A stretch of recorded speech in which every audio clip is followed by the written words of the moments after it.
Hello and welcome back to another new edition of Windows and Current Affairs. And today, of course, we're going to be taking a closer look over the fourth edition of the World Youth Forum that kicked off earlier 4 days ago earlier this week in Sharm el-Sheikh at the Red Sea Resort of Sharm el-Sheikh, and was attended by President Abdel Fattah Sisi and quite a number of youth from all walks of life from all over countries of the world.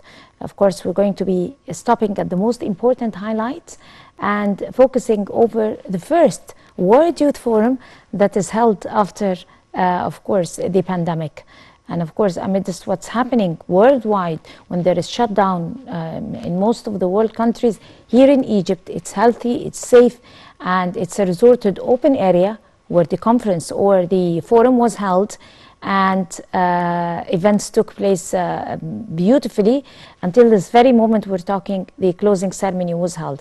We're very delighted, of course, to be having with us our guest, of course, Mr. Mohamed Salah Abdel Masoud Mohamed, and he is a member of the board of directors of the initiative of the Youth for Long Live Egypt, or Shabab Tahya Masr. Right? Yes. Good evening, Mr. Mohamed, and of course, you have witnessed or you have been observing, like all of us, this amazing event that took place 4 days ago and was attended by the President in its fourth edition. It amazed the whole world, the organization, the concept, the content of the forum. How far has it developed since the first one? First of all, I would like to thank you for your kind invitation, and I'm so happy to be with you at this event. Now we are talking about one of the most important youth event in the world. Now we are talking about one of the most or the biggest event in the world that is concerned with a number of concepts and a number of terminologies that will lead to the future. What makes this fourth edition memorize, or what makes it very different from the others, is the shutdown. As you have mentioned, we have a lot of problems regarding the shutdown, and all the world, all the nations, and all the people around the world are facing many problems in continuing their lives during the pandemic. So we are in Egypt to have faced this pandemic with a very strong way.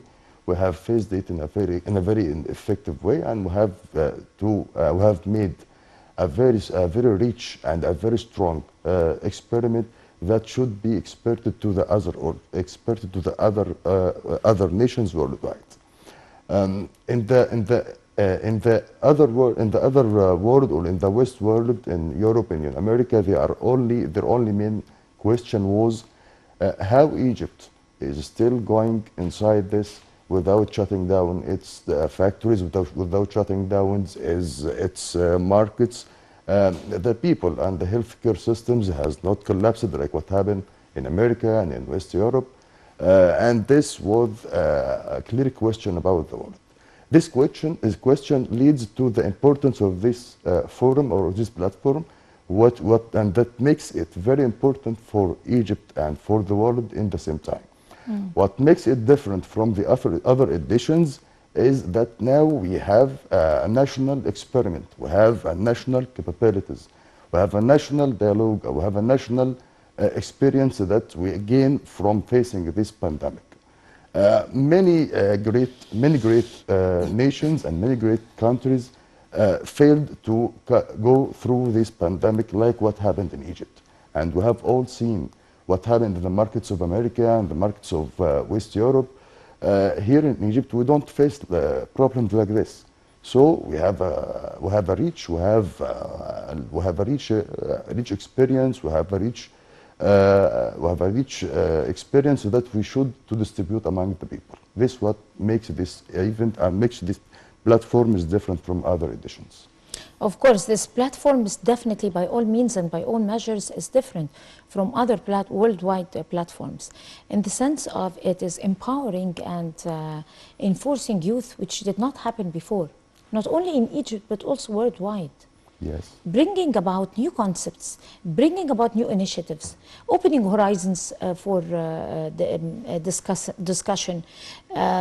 Youth have been, ever since that forum or platform have started, youth worldwide, like it has stated, and they have said so, people who attended before, they keep waiting and waiting for that particular event to be held so that they could come over, and they rush to come over to be able and share ideas, exchange the experiences, and also learn from others' experiences. How important is that platform to be able to bring strong leaders for the future, and also enforce the upcoming generations? Well, I would like to say that this platform, or this edition of World Youth Forum is gaining people from different civilizations and from different cultures. And this is the main point. And what we have to concentrate on, that we are not holding a monodialogue. It's not a monodialogue, it's a bi-dialogue. We have to share our ideas and share our concerns and share our experiments with others. And they come here to do the same for this. Why? This is because we are facing the same challenges. We have the same problems around the world, which is gathered in the Sustainable Development Project or Sustainable Development Philosophy. This SDGs is representing the challenges that might face the mankind in general, not only people in a particular way, in a particular state. So while we have the same threat, while we have the same challenge, so we have to share knowledge, we have to share exchange, we have to share ways of being attached to this, to ways that will face this threat together. This is one of the main points and one strong points of the World Youth Forum at the first. Why they come here to Egypt? They come here to Egypt because they found that Egypt is changing. It has changed a lot. From 2013 till now, we have a lot of changes. Egypt is counted as one of the fastest growing economies in the Middle East and in the world. Egypt is counted as one of the best countries in the world that is adopting sustainable development as an agenda for all organizations of the state, not only for one organization, not the other. No, all the Egyptian organizations are adopting this vision, which is translated in the vision of Egypt 2030. This vision has been transformed to the world, and they have found that Egypt has enormous number of chances, an enormous number of ways to be attached or to be tied to the Egyptian markets, which is one of the biggest and the highest markets in the Middle East. They found that they will have most of the benefits they want in Egypt. For us as Egyptians, we have a great chance to make ties and to make relations with those who are counted or who are expected to be the leaders of tomorrow. The youth who are attending in World Youth Forum today, after 10 years, will be the leaders, will be the ministers, will be the presidents of their countries. From now, I have tied with them good and strong relationships. From now, I give them a good memory about Egypt. Then, when I need to have to exchange benefits with them in the future, I will get my benefits in a more easy way from being away. So we have to remark that, or we have to notice that these people, or this youth, or foreign youth, or foreign delegations which held or attended this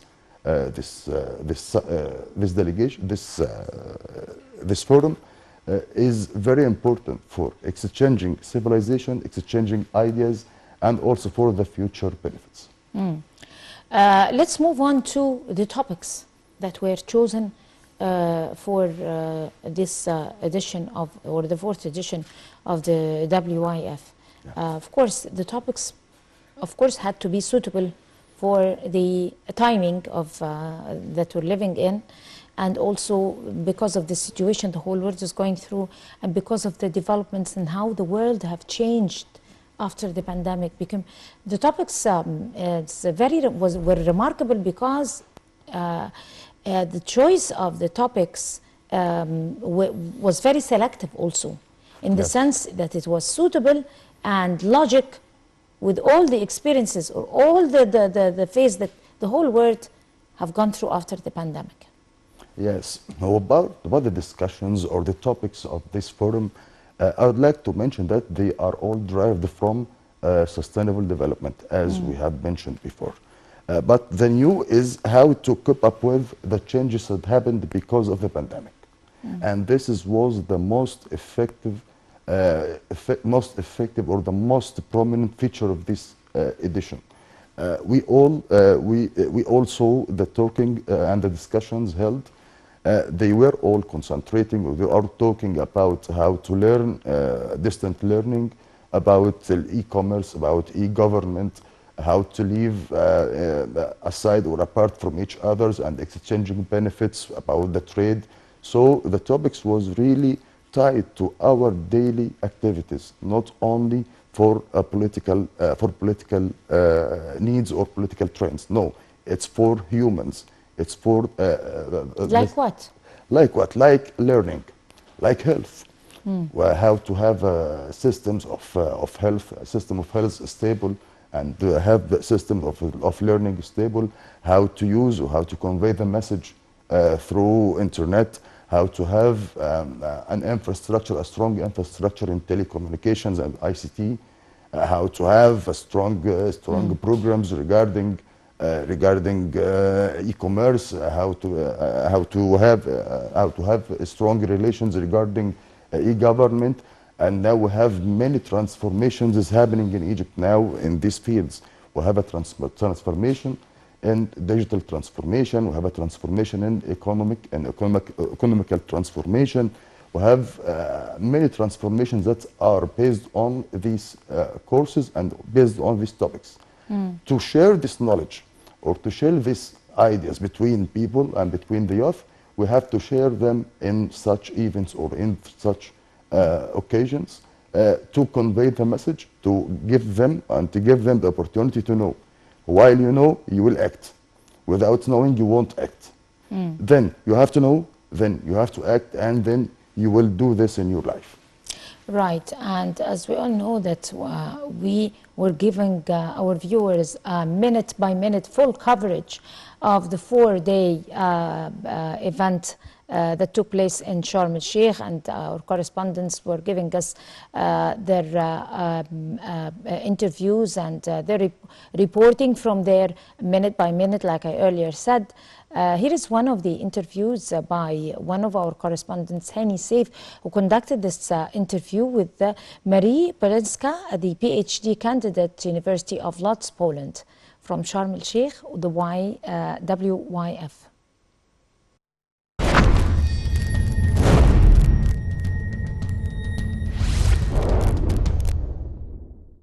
Ladies and gentlemen, on the sidelines of the forum, we're joined from Poland by Marie Plucinska, the PhD candidate from the University of Lodz.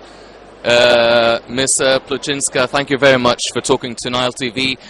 Can you tell me, you just walked out of the forum, the conference regarding the international institutions dealing with the post-pandemic era. How or what have been the main issues discussed in the forum? It was about post-conflict areas, and mostly they were talking about Gaza area, because as we know there is a big conflict there and there are a lot of refugees from there, and there's also a problem with COVID vaccinations there. So yeah, it was the main topic was this, and how to help people there, and also how to encourage women and young people to be able to live their better lives. Well, this is really a gathering of a lot of different nationalities. Now, what have been the main issues or difficulties for dealing with the post-conflict, the post-pandemic, all of the difficult tribunals and the turbulences around the world. Is it the same in Poland, in Europe, as in Africa, as in the Far East Asia as well? I would say now not so much, because we are now have European Union and we are living peacefully. But of course we have our problems still, like for example in the East Ukraine, where there is a conflict between Ukraine and Russia. But we had problems before, after Second World War, where there was a lot of tribunals, and also in 90s there were problems in Balkans, for example. So I would say mostly it's in the past, fortunately, but there are still some areas like east of Ukraine. Marie, can you tell us more about the research and the topic of your PhD? So I'm doing a PhD about political discourse on drug policy. So I'm analyzing the political conversation in parliaments about drug laws, why they choose those and not different solutions, and how it affects real people. And do you feel that there are topics that have been discussed here in the forum that also touches upon your area of research? Yes, in the last session the drugs were also mentioned as one of the problems in those post-conflict areas. And also I think somewhere here there is a stand of UNDOC, an organization of United Nations dealing with drug problems. So yeah, I find something for myself here. And what do you feel as a result of your research and the forums that you've been attending? What sort of resolutions would you like to find out or to be concluded at the end of the World Youth Forum? I think the most important thing is cooperation between different countries, because even if one country will implement great solutions, it will not give any effect. So what is important, and why I think we are here, is to build international cooperation to make solutions on a global scale, not only in our countries. Marie, thank you very much for speaking to Nile TV. Thank you a lot. Ladies and gentlemen, that is the purpose, as Marie said, of this whole gathering, the international cooperation, sharing ideas, sharing experiences, and hopefully sharing aspirations and possible outcomes and solutions for domestic and global issues. I'm Mohamed. Thank you for joining us.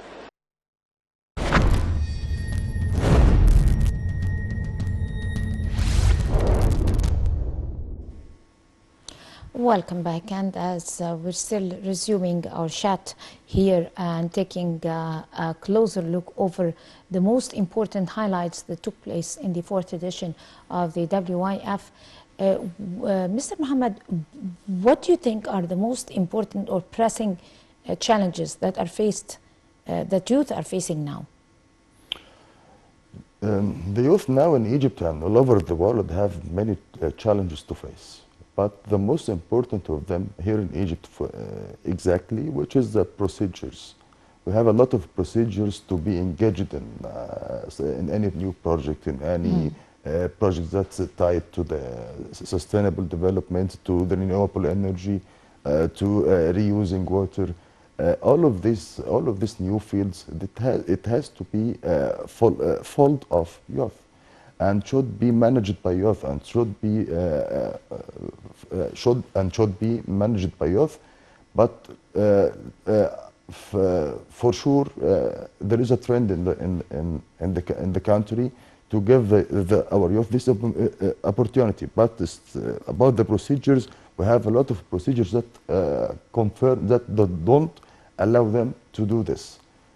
Number two, or the second barriers that face Egyptian people now, which is the knowledge. We have a lack in knowledge of the sustainable development and its subfolders. We have a various numbers of projects and fields under the umbrella of sustainable development. We have a green economy.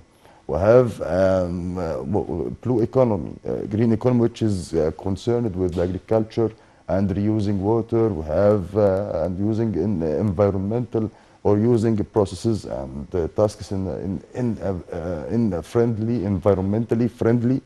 And we have also blue economy, which is based on oceans and seas. So we have a huge number of amount of subfolders of this pilot, and this must be filled by the youth in Egypt and in the world in the coming few years. In the coming few years. What are the most efficient stops or steps to be taken, starting, or should we start off here in Egypt and worldwide in order to be able to empower and enforce people and prepare them for 2063? The first thing you have to take is the education. I have to concentrate a lot on education. And when I say education, I don't mean traditional education. What I mean is courses or goal-based courses to be designed and delivered to the youth in order to share this knowledge. I want to share culture. I don't want to share science. Maybe we have a lot of institutes and a lot of colleges that are dealing with renewable energy. But when I want to share this knowledge between people or between the youth, I want to share culture, not knowledge. What's needed to transform it from knowledge to culture is having such training in order to give the youth the opportunity and the right way and the right information to enter this field. Number two, what I want is to try. They have to try more and more, not to stop in the first failure. You will fail one, will fail twice, but in the third you might succeed in what you want. So the Egyptian youth or the youth in Egypt have to try more and more. Never give up and never give up. Still trying till the end of his life. You don't know when will you succeed or how will you succeed. If you failed 99, you might succeed in the 100 in your 100 try. This is number two. And number three, which is important, is fundraising. We have to enable them to have a fundraising from financial organizations in order to achieve these projects. After having the sufficient knowledge and after having the sufficient experience. After knowledge and experience, you will be in a need for fundraising or funding your project.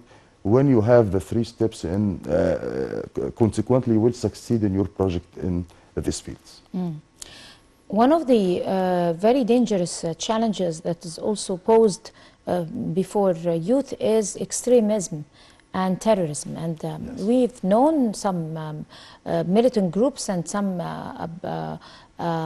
policies that have their eyes set on youth worldwide to attract them and recruit them in some terrorist activities. That particular platform have succeeded more than 100% in investing in youth and drawing their attention, diverting their attention away from the stereotyped attractions that they used to focus on to other things. I mean, other topics, like what has been set on the WIF, this fourth edition. How far have Egypt succeeded in doing so? Particularly we have succeeded in our country, but also Egypt have succeeded in doing so by setting an example and a successful experience to youth all over the world.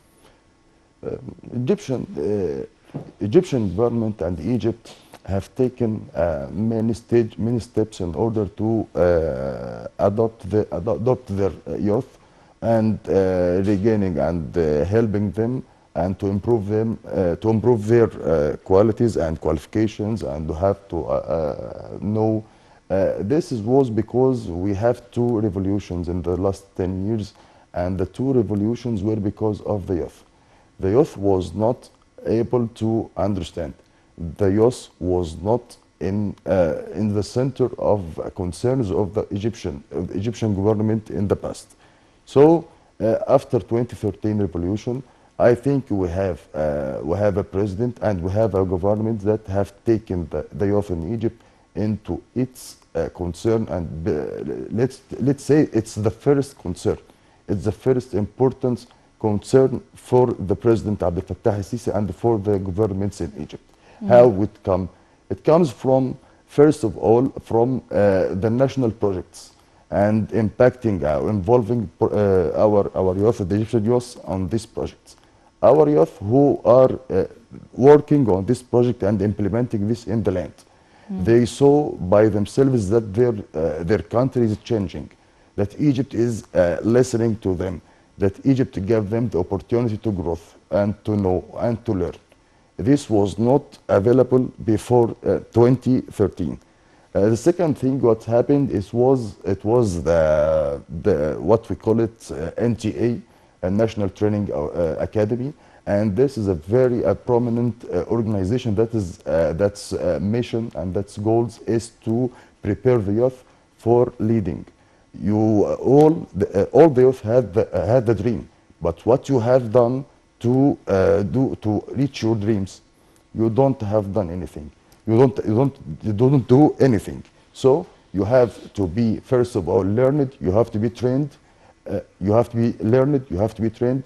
You have to be advised, well advised, give the advice or receive the advice from the others.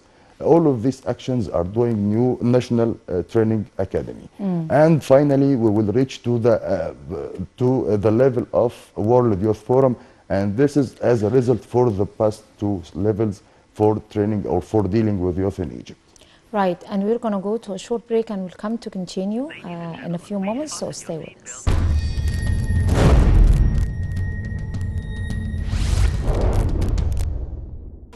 Mr. Mohamed, your final thoughts about this amazing event that was held in Sharm el-Sheikh. For me as an Egyptian, I'm so proud of what happened in Sharm el-Sheikh. I'm so happy with what's happening in Egypt from in all fields. We have a dramatical change in all fields of life in Egypt. We have a great project like Haya Karima or Decent Life. I think we have such project is not available to be done in a superpower in the world. Egypt is doing very well. We are doing very well exercise in Haya Karima, and we will change the life, the standard of life of 60 million of Egyptians. We have mentioned that Egypt is ready. Egypt is ready to organize any international event. Egypt is ready with its national capabilities. Egypt is ready with its scientists and with its experts, with its youth. So I'm so proud for what happened in Sharm el-Sheikh, and I'm so happy. And I wish if we have another discussion in the 5th edition, inshallah, I think it will be more successful and more effective, inshallah. Inshallah. And where do you think the youth will be fit in the 2063 agenda for sustainable development, inshallah? The youth on this agenda is the manpower. It is manpower who is implementing the projects, who is leading the change.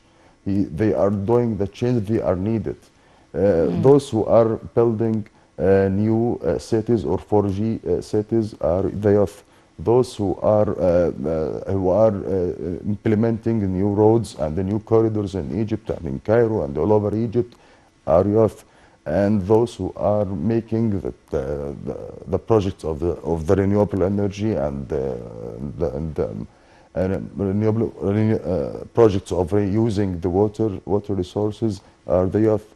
Those who are implementing the new educational system are the youth. The youth is very lucky to have such or to witness such changes in the age of President Abdel Fattah al-Sisi. It's not a compliment, or it's not. It is the truth. It's the truth. We are telling the truth. This is the magic age for the youth in Egypt. They have constitutions, rights in the constitutions. We have organizations that prepare them, that provides them with what they need from science, from experience, from all what they want and all what they need. So I think that Egypt in the coming few years will import these experts, its youth, to the others. We will expand in other markets. We will expand in other cities and in other countries, using this talented and skillful youth who have gained these talents and skills from the projects that we are carrying out now in Egypt. They will be our power, which will invade the world, or the entire world, or the region with them, inshallah. Inshallah, bismillah. On that note, Mr. Mohamed Salah Abdul Maqsood, you are a member of Board of Directors of the Long Live Youth for Young Live Egypt. Thank you so much, and all the best of luck to you. Thank you. I'm happy for you. I wish you all of the happy and luck. Thank you. Same here. And this is this time we come to the end of this edition of Windows on Current Affairs. Many thanks to all of you. Until we see you again next week, that's a goodbye.